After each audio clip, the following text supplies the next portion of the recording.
আসসালামু আলাইকুম। আপনারা যে যেখানে বসে আমার কথাগুলো শুনছেন সবাইকে ধন্যবাদ এবং শুভেচ্ছা। অতীতের আলোচনার ধারাবাহিকতায়, অর্থাৎ অতীতে আমি পে স্কেল নিয়ে বেশ কিছু আলোচনা করেছিলাম, সেই ধারাবাহিকতা আজকে আবার পে স্কেল নিয়ে কিছু আলোচনা করার জন্য আপনাদের সামনে হাজির হলাম। না, পে স্কেলের কোনো আশার জায়গা নিয়ে কোনো খবর আমার কাছে এই মুহূর্তে নাই, বা পে স্কেলের কোনো আশার জায়গা নিয়ে কথা বলতেও আমি আসিনি। আমি যে কথাগুলো বলতে আসছি সেটা হচ্ছে যে জাতীয় স্কেলের আওতাধীন কর্মকর্তা কর্মচারীদের পে স্কেলের একরাশ হতাশা নিয়ে আমাদের ঈদের উৎসব পালনের প্রস্তুতি নিতে হচ্ছে।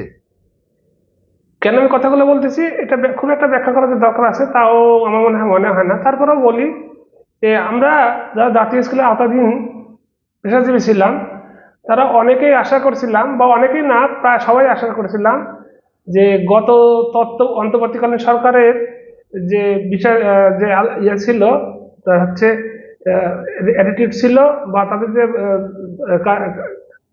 মানে কার্যপদ্ধতি বা কাজের ধারা ছিল, তাতে একটা বিষয় নিশ্চিত হয়ে গেছিলাম যে আমরা আর যাই হোক পাই আর না পাই, রোজার মধ্যে বা ঈদের আগে, ঈদ উল ফিতরের আগে আমরা আমাদের কাঙ্ক্ষিত পে স্কেল বা নতুন পে স্কেলটি আমরা পেয়ে যাব। এবং নতুন পে স্কেলের উৎসব নিয়ে, মানে পাওয়ার একটা আনন্দ নিয়ে আমরা আমাদের পরিবার পরিজন নিয়ে ঈদের আনন্দটা উপভোগ করতে পারবো। এই ধারণাটা আমাদের মধ্যে বদ্ধমূল হয়ে গেছিল। তবে এই ধারণা একটু ধাক্কা খায় এই শুরুতে এই সরকার আসার পরে, যে যখনই সরকার এই পে স্কেল নিয়ে কিছুটা ঢিলেমি কিছুটা ইয়ে করে তখনই এইটাতে আমাদের ভাটা পড়ে। এবং তারপর থেকেই যে মানে আশঙ্কা সবার মধ্যে তৈরি হয়ে গেছিল, শেষ পর্যন্ত সেটাই বাস্তবায়িত হলো। পে স্কেল ঈদের আগে বাস্তবায়ন হলো না, কথাটা আমি এর আগে বলছি যে পে স্কেল ঈদের আগে বাস্তবায়ন হওয়ার সম্ভাবনা নাই। এবং সেটাই আমার সেই ধারণা, আমার সেই অ্যাজাম্পশনটাই সর্বশেষ সত্য হলো। এবং আমি এটাও বলছিলাম যে আমার প্রথম দিকের আলোচনাগুলোতে যে ঈদের আগে তো নয়, এই অর্থ বছরে পে স্কেল বাস্তবায়ন হচ্ছে না, আগামী অর্থ বছরের প্রথম 6 মাসে পে স্কেল বাস্তবায়ন হওয়ার সম্ভাবনা খুব কম। হলে তো অনেক কিছুই হতে পারে, তবে সার্বিক যে বিষয়বস্তু যেভাবে দেখা যাচ্ছে, সরকারের যে মানে চলন ফিরন যেটা বলে, বা সরকারের যে মানে বডি ল্যাঙ্গুয়েজ, সরকারের ভিতরে থাকা লোকজনের যে বডি ল্যাঙ্গুয়েজ, তাদের যে কথাবার্তার ভাব চাল, যেটা বোঝা যাচ্ছে যে আগামী নতুন অর্থ বছরেরও প্রথম 6 মাসে পে স্কেল বাস্তবায়নের সম্ভাবনা খুবই কম। কারণ তারা এই মুহূর্তে পে স্কেল নিয়ে তাদের মধ্যে তেমন কোনো আশা আকাঙ্ক্ষা বা তাদের যে অ্যাটিটিউড, ভাবধারা, বা ওই যে বললাম মডেল ল্যাঙ্গুয়েজ, এগুলো কোনো বলাই দেখা যাচ্ছে না। গত অন্তর্বর্তীকালীন সরকার যদি থাকতো, এটা নিশ্চিত আমি বলে দিই, গত অন্তর্বর্তীকালীন সরকার যদি থাকতো তাহলে এটা নিশ্চিত এই ঈদের আগে জাতীয় স্কুলের আওতাধীন কর্মকর্তা কর্মচারীরা নিশ্চিত পে স্কেল পেয়ে যেত। কারণ তারা সেভাবে বরাদ্দ রেখে গেছিল, এবং সেটা এই সরকারও স্বীকার করছে যে বরাদ্দ তারা রেখে গিয়েছিল।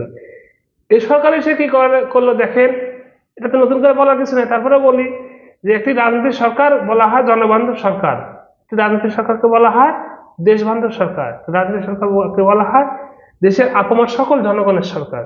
কিন্তু এই সরকার এসে সর্বপ্রথম যে কাজটা করলো, জাতীয় স্কেলের বা পে স্কেলের জন্য যে বরাদ্দকৃত যে টাকাটা ছিল, এই টাকাটা তারা অন্য খাতে সর্বপ্রথম তারা ব্যয় করলো, করে এই জাতীয় স্কুলে আওতাধীন এই 20-25 লক্ষ কর্মকর্তা কর্মচারীদের তারা ধোকা দিল। এই ধোকা শেষ পর্যন্ত কোন ধোকায় পরিণত হয় এটা কিন্তু বলা অনিশ্চিত।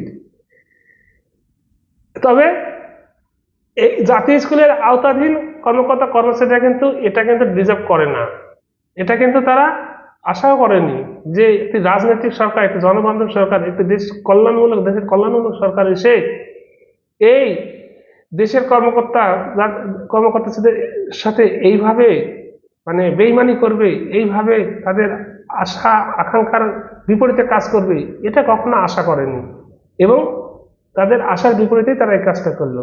তাহলে কি ধরে নেব এই দেশের এই যারা সরকারি বা জাতীয় স্কুলের আওতাধীন কর্মকর্তা কর্মচারী আছে, তাদেরকে এই সরকারের কোনো প্রয়োজন হবে না, বা তাদেরকে দেখে এই সরকারের কোনো কাজ হবে না, কোনো কোনো দরকার নাই? বা তারা কি চায় না যে এই জাতীয় স্কুলের আওতাধীন কর্মকর্তা কর্মচারীরা ভালোভাবে তাদের জীবনধারা অতিবাহিত করুক? ভালোভাবে তাদের জীবনযাপন মানে করুক, মানে পরিচালিত করুক। হয়তো বা চায় না, হয়তো বা চায়, হয়তো কেন আমি হয়তো বা বললাম, যদি তারা চাইতো তাহলে তাদের একটি মীমাংসিত বরাদ্দকৃত ওই বরাদ্দকৃত টাকা দিয়ে কিন্তু আংশিকভাবে পে স্কেলটা বাস্তবায়ন করা যেত। তা তো বারবার সবাই অন্তর্বর্তীকালীন সরকার বলছে যেটা একবারে বাস্তবায়ন করা সম্ভব না। এই সরকারেরও কোনো মাধ্যমে শোনা গেছে যে এটা আমরা একবারে করতে পারবো না।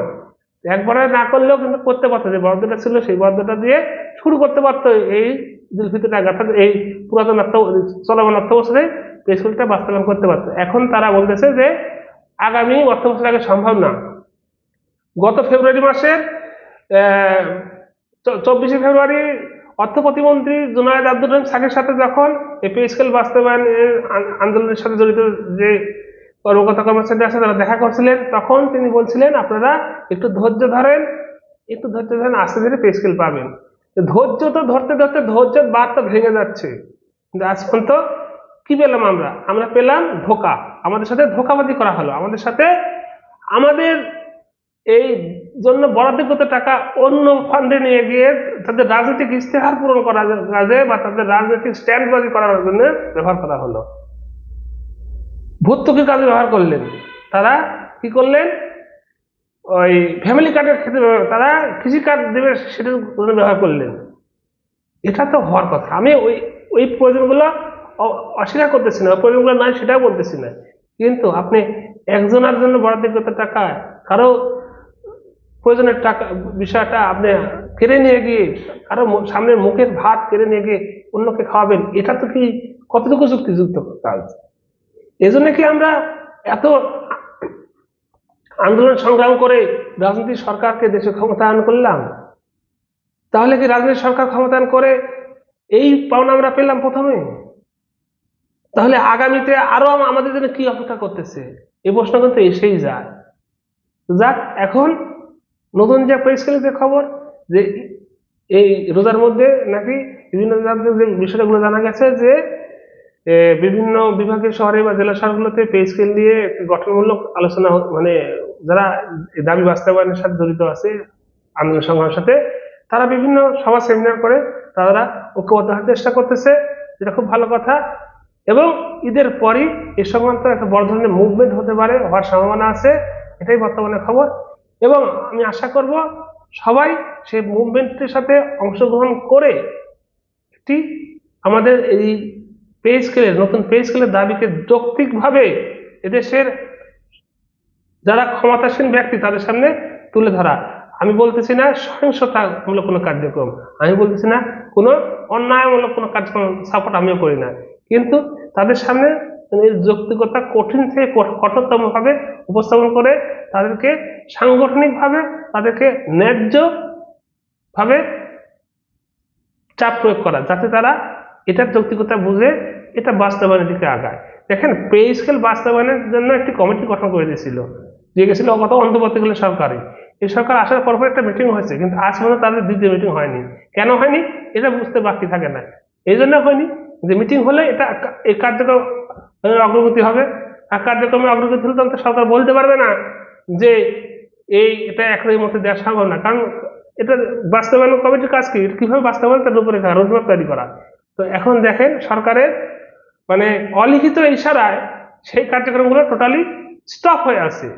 এটা কি আমরা বুঝি না, কেন হচ্ছে না, কেন এটা এই মিটিং গুলো হচ্ছে না, কেন বাস্তবায়নের রূপরেখা আসতেছে না, কেন বাস্তবায়নের কার্যক্রম স্থবির হয়ে পড়ে আছে। এদেশের মানুষকে যদি যারা বোকা ভাবে, গত আমলের ফ্যাসিস্ট সরকার এদেশের মানুষের মনোভাবকে, মানুষের মন মানসিকতাকে বিভিন্নভাবে প্রেশারাইজ করে দাবা রাখতো, তার পরিণাম কিন্তু খুব একটা সুখকর হয়নি। তাদের শেষ পরিণাম কিন্তু এই দেশের মাটিতেই তাদের স্থান হয়নি। তো এই জন্যই বলতেছি যে অন্যায্যভাবে আপনি যদি কাউকে দাবা রাখতে চান, কাউকে যদি চেপে করে রাখতে চান, মাথা নিচু করে রাখতে চান, সেই অন্যায় কিন্তু খুব বেশি দিন ধরে রাখা যায় না, সেই অন্যায় কিন্তু বেশি দিন টেকে না। অতীত থেকে আমাদের সমস্যা, আমরা অতীত থেকে শেখার চেষ্টা করি না, আমাদের সমস্যা আমরা অতীতকে লালন করি না, আমাদের সমস্যা আমরা অতীতের উদাহরণগুলোকে বর্তমানে সামনে খাড়া করে সেই অতীত থেকে শিক্ষা অর্জন করার আমরা চেষ্টা করি না। এটাই আমাদের সমস্যা। আর এই সমস্যার কারণে আমরা বারবার পিছায় পড়ি, আমাদের দেশের উন্নয়ন পিছায় পড়ে। তো সেটা যদি আমরা শিক্ষা গ্রহণই করতাম, তাহলে একটা মীমাংসিত একটা ইস্যুকে আর একটা বরাদ্দকৃত একটা যে যে বিষয়ের একটা বরাদ্দকৃত ইয়ে ছিল, এই বরাদ্দকৃত টাকা দিয়ে তো এই স্কুলটা বাস্তবায়ন শুরু করা যেত।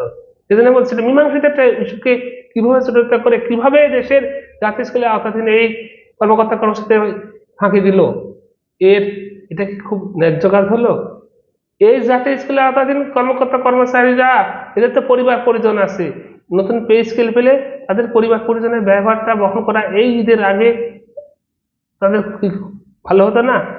তারা কি তাদের এই দীর্ঘশ্বাস, তাদের এই মানসিক যন্ত্রণা, এই দায়ভার কে নিবে? সরকারকে নিতে হবে না? অবশ্যই নিতে হবে। তো এইভাবে এখন দেখা যাক ঈদের পরে। আমি এর আগে একটা কথা বলছিলাম, দেখেন মানুষ কিন্তু অতি সহজে বিদ্রোহী হয় না, অতি সহজে আন্দোলন পথ বেছে নেয় না। আমি আমাদের বিবেকবান সরকারের কাছে করজোড়ে নিবেদন করব, করজোড়ে আবেদন করব যে এই আমাদেরকে, আমরা যারা কর্মকর্তা কর্মচারী আছি এদেশে জাতীয় স্কুল আওতাধীন, তাদেরকে দয়া করে এই বিদ্রোহের পথে ঠেলে দিবেন না। দিয়ে আমাদেরকে বিদ্রোহের দিকে ঠেলে না দিলে কি হবে? দেশের সার্বিক পরিস্থিতি অবনমন হবে, আইন শৃঙ্খলা পরিস্থিতি অবনমন ঘটবে। এতে কোনো পক্ষেরই জয় হবে না। হেরে যাবে কে? হেরে যাবে বাংলাদেশ, হেরে যাবে এদেশের সকল জনগণ। এদেশে একটা বিশৃঙ্খলা পরিস্থিতি হলে কি হবে? আপনার রাজনৈতিক সরকার, রাজনৈতিক দলের লোকজন, আপনারা তো দায়, যদি কোনো লিগেল দায়ভার থাকতে পারে তাহলে আপনারা এই মীমাংসিত ইস্যুকে এভাবে জটিলতা দিয়ে ফেলে দিতে পারতেন না। তো আশা করব আগামী দিনগুলোতে সেই ধারা থেকে বের হয়ে এসে একটি সুন্দর, একটি মানে সফল সুন্দর এই বিষয়টা একটা মীমাংসিত মানে একটু বাস্তবায়নের দিকে যাবেন, গেলে দেশেরও ভালো হবে, সকলের জন্যই ভালো হবে। এদেশের এই জাতীয় স্কুলের আওতাধীন এই হত দরিদ্র পরিবারগুলো একটু মানে মাথা তুলে দাঁড়াতে পারবে। পেটে ভাত না থাকলে কোনো কিছুতেই মনোযোগ বসানো যায় না। জাতীয় স্কুলের আওতাধীন পেশাজীবী কারা, এটা আপনাদের করে বলা নাই। তো এখানে অধিকাংশ পেশাজীবী যারা আছে বা অধিকাংশ যারা চাকরি করেছে, তাদের কিন্তু আর অন্য একমাত্র উৎস বেতনটা। এই বেতনটা বর্তমানে বেতনের দ্রব্যমূল্যের যে অবস্থা, এই পুরাতন এই 11 বছর আগেকার বেতন কাঠামোতে এখন এই বর্তমানে অবস্থা চলা অত্যন্ত দুরূহ, অত্যন্ত কষ্টকর। তাই আমি করজোড়ে আবেদন করব, ঈদের পর, আগামীতে ঈদের পর যত দ্রুত সম্ভব এই বিষয়ে একটি সুন্দর মীমাংসিত ইস্যুকে সুন্দরভাবে বাস্তবায়নের রূপরেখার মাধ্যমে সুন্দরভাবে বাস্তব দেখে আগাবেন। তো এতক্ষণ যারা আমার কথাগুলো শুনলেন, সবাইকে ধন্যবাদ এবং শুভেচ্ছা জানিয়ে আজকের মতো এখানে বিদায় নিচ্ছি। সবাইকে ঈদ উল ফিতরের অগ্রিম শুভেচ্ছা, ঈদ মোবারক। Thanks for watching, until then, Allah হাফেজ। ধন্যবাদ সবাইকে।